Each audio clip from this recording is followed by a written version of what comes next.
мыйзам долбоору жакшы экен, мен да колдойм. Бирок бүгүнкү күндө мен калктуу конушка айландыра албай жүргөн биздин очередде турган жарандар үчүн жер трансформациялоо маселесин түшүндүрүп берилечи. Бүгүн болобу болбойбу бүгүнкү күндө? Ким түшүндүрүп бере алат ошол боюнча? Нурия Акбендиевна. Саламатсыздар. Сиз жооп берип коюңуз. Бул азыркы учурда жеке менчикте турган жарандар мамлекетке өткөрүп бермейинче, же болбосо айыл өкмөткө өткөрүп бермейинче өздөрү калктуу конушка которо албайт. Башка категорияларга которо берет, бирок калктуу конушка которо албайт. Элдерге эмнеге бул эмнеге которо албайт? Мына 2009-жылы мораторий кирген. Кече президентибиз айтты, министр энергетикада айтып атат, эл көбөйдү, калк көбөйдү, энергетика кризис болуп атат дейт. Ошондой эле жерге муктаж, участокко муктаж жарандар да көбөйдү да. 15 жылдан бери уже 15 поколение эмне деген киши балдары көбөйүп кетти да. Анан ошол 15 жыл мурунку балдар, например, 18де болсо бүгүн канчада алар 50ге чыгайын деп бардат да. Дагы эле жер участоктарына ээ боло элек. Туура мамлекеттик саясат жүрүп атат ГИК боюнча. Район центрларында, шаардын центрларында, бирок аякта өздөрүнүн жерлери бар шаарлардачы. Алардын 100 гектарлаган жерлери ошо өз шаардын балансында турган, райондун балансында турган. Бирок айыл жер кезинде шаардын тегерегинде андан тышкары дагы элдер участок ала албай жүрүшөт да. Кече мен Акылбек Үсөнбековичке суроо берсем, ал айтат, биз трансформациялоодан качпайбыз дейт, кылабыз, бирок социальный объектилерди, школдорду, жолдорду, мектептер салып бериш керек дейт да, бирөө аны чечиш керек деп атат да. Макул, аны чечсе, аны мамлекет чечиш керек да аны. Элдерге эмне дешибиз керек? Анда айтып коюш керек элдерге, мындай биздин калкка айтыш керек, үйлөнбөгүлө пока кыргыз эли биз мектеп, школ, садик, жол проблеманы чечмейинче балалуу болбой кое тургула, үйлөнбөй кое тургула, кыздарыбызга айтыш керек, күйөөгө тийбей кое тургула, мамлекет өнүгүп ошонун баарын салып бүткөнчө туруп тургула деш керекпи анда. Элдер толтур кайрылып атат да бул боюнча. Кандай мына кече эле барып келдик, ар бир айылда бар экен. 7-8-5 гектардан трансформалаш керек, калктуу конушка өзгөртүш керек деп сунуштарын берип атат. Бизде кыла албайт. Силер бүт барыңар айтып койтуңар, местный органдар кылат, акимдер, жергиликтүү кеңештер менен акын чече берет деп. Алар чече албайт. Эртең чечип туруп эле бир нерсе кылса эле бүттү күч органдар сүйлөп барып туруп эмне муну кылып атасыңар деп талкалап атат да. Анда ачык эле мындай айтышыңар керек. Пока үйлөнбөгүлө бир 10 жыл, 20 жыл биз соц объектилер чечмейинче балалуу болбогула, көбөйбөй туруп тургула деш керек да анда. Ушул маселени бактырге чечиш керек болуп атат да. Мораторий 15 жыл болду кирип турганычы. Элдерибиз нуждается. Биз билебиз, мына мен билген Каракол шаарында азыр 100 гектардан жер ашык турат. Бирок мындай частный лицолордогу алган жерлер бар да, сатып алышкан, ошону калктуу конуш кылабыз деп өзлөрүнчө проекттер чийип, госрегистрден 4,5 сотыдан кызыл китептерин берип койгон. Алар кыла албай отурушат да, жүрүшөт, 10 жылдан ашты. Бирок эл да көбөйдү да, мына чын эле айтып атасың, мына энергия кризис болуп атат, эл көбөйдү, напряжение көп дейт. Бирок көбөйгөндө жараша муктаж болуп атат да. Бир үйдө мурун 5 киши жашап аткан болсо, бүгүн аялдары менен 10 киши болуп атат. Мурун бир чайнек чай менен чай кайнатса, азыр 5 чайнек чай кайнатат да, мындай алгандачы, балдары менен кошкондо. Батпай атат да. Ушуну бөлүп караса жакшы болмоктон, буга дагы мен ойлойт элем, ушу мораторийга да бир бербейли, бир кичине элдерге да шанс берсек жакшы болот эле. Анан ГИК программа, ГИКке алып койгула, жерлер толтура турат, өлүп койгула, сала бергиле, анда жөн эле мына мамлекет программа деп аны өнүктүрүп, реклама кыла берсеңер болот. Биздин келечекке дагы балдар көбөйүп атат, Кыргызстандын эли көбөйүп атат да. Население жоголуп баратпайлыбыз, биз өсүп баратабыз. Ушул боюнча ким мындай так маалымат берип койсоңуздар жакшы болот эле. Алайлык, Жанек Султанович. Азыр биздин позициябыз мындай болуп атат да. Биз каршы эмеспиз, бирок бизде айдоо суга жерлер азайып атат да. Эки нерсени айттыңыз азыр. Биринчи, эгерде биз калктуу конуштарга жер берсек, анда биз аныктайлык, кайсы жерден биз жол курабыз, кайсы акча каражаттан. Мектептерди курабыз, линияны курабыз, сууну курабыз. Анткени биз курулат экенбиз, анан кийин бизди кыйнап атышат. Ошону комплексно карап чыгайлык деп атабыз. Канча жергиликтүү бюджеттен, спонсорлар чыгабы, канча республикалык бюджеттен ушун баарын тактап жасайлык деп. Бул бир. Экинчиси, биз айтабыз, эгерде чынында ушундай жерди берсек, анда биз башка жерди, кайракы жер болобу же башка жерди кантип өздөштүрөбүз. Ошону баягы замен кылганга дегенде ойду айтып атабыз. Ошону эгерде бул маселелер эгерде мындай каралып, мындай жалпысынан стратегиялык жактан эгерде карап калса, анда биз макулбуз. Ошол жактан биздеги документтер, сиз боюнча документтер келсин, биз карап чыгайлык. Карап чыгайлык ошонун боюнча. Анан кийин жок, биз бербейбиз деген андай сөз жок азыр бизде бүгүнкү күндө. Бактыргеч туура, бирок кечээ закон комиссия менен баягы мыйзамсыз басып алган жерлер боюнча трансформация болот. Бүгүнкү күндө мыйзамды сыйлап күтүп аткан жарандарыбыз 10 жылдап күтүп атат да. Аларга иштебейт.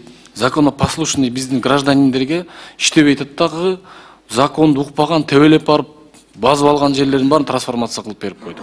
Бүгүн раз аларды кылдык, экинчи тарабында карап туруп мындай калыстык болсун да. Тиги биздин мыйзамды сыйлап отурган жарандарыбызга да берсе жакшы болот эле да. Азыр сиздер биз айыл өкмөттөрдү, акимдерди сунуш бергиле деп силер сурамайынча алар бере албайт, коркот. Бергенден коркот. Өзүлөрү да жасагандан коркот. Анткени баягы укук коргоо органдары бар жетелеп барып эле силер эмне муну кылып атасыңар деп эле камай берет да. Ошон сурап көргүлө, мындай жөн эле өзүңөр эле анализде запрос кылып, ар бир районда канча мындай киши бар, муктаж болуп турган, ошонун баарын эле сурап койсоңуздар өтө көп болуп атат. Анан кийинки дагы менде суроо болуп атат. Например, сугат айдоо жер эмес, багара, бирок бонитет өтө төмөн, эч кандай эмес жок. Аны промышленный кылып которсо, категорияга ыргытса болобу? Мамлекеттик жерлерди.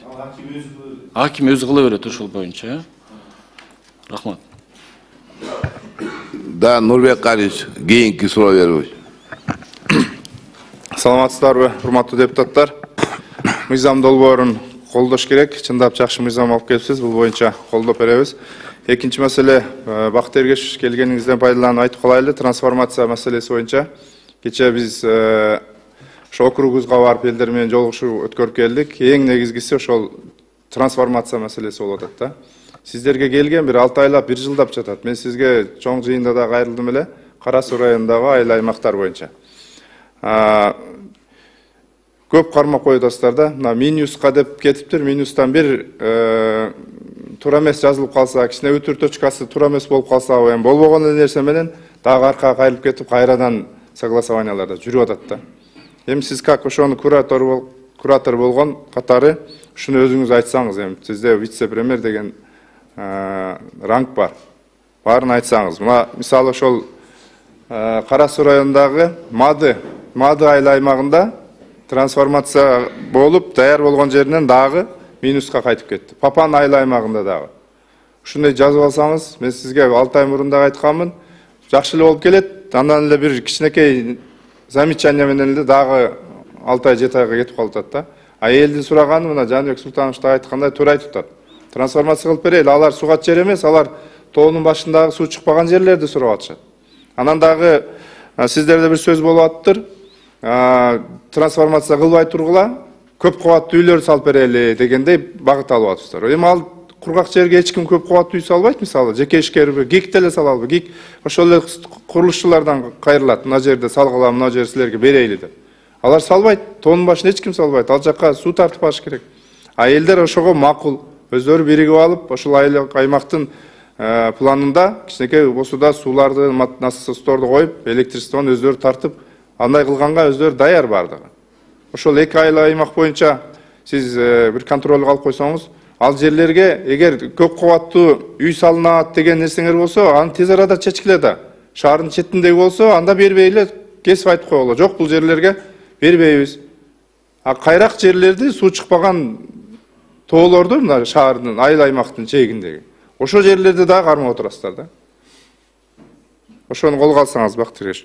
Анан экинчи маселе, асылдуулугу төмөн жайыттарды биз бак тигүүгө, баягы кунарсыз жайыттарды бак тигүүгө уруксат берүү боюнча канча жылдап талашып мыйзам кабыл алдык. Ошонун тагдыры эмне болуп атат? Президент мен билгенден кол койду эле, ошо өкмөттө ошол подзаконный актыларды иштеп чыгуу боюнча сиздерди кармалып жатат да. Ошо боюнча жооп берип койсоңуздар, эмне болгон тагдыры? И трансформация боюнча. Кунарсыз жер трансформация боюнча, мады папам боюнча мен бир тактайынчы мен ал жерде кандай эмне болуп аткан.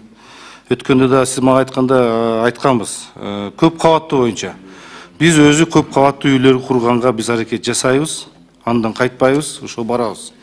Просто сиз айткандай эгерде чынында ал жерде мындай өтө эле татаал жерлер болсо, эгерде чын эле бонитети төмөн, кайракы жерлер, анда мындай отдельно карап чыгыш керек. Бирок биз көп кабаттуу үйлөргө биз ошого багыт алдык, ошо барабыз.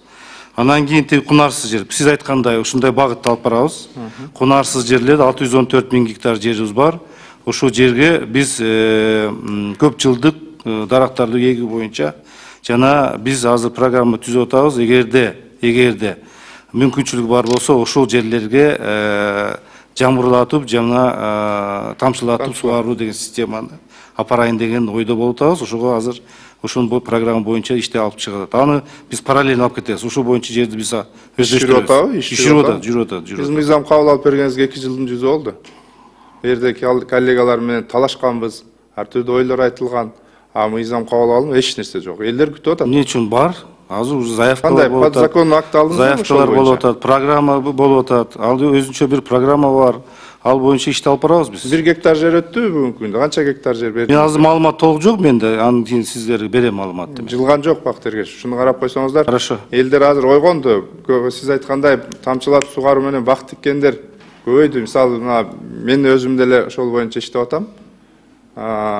Жер алайын десе азырынча мыйзам жол бербейт. Мыйзам кабыл алып бергенсиңер, мыйзам жол бербейт деп негедир кармап турасыздар да.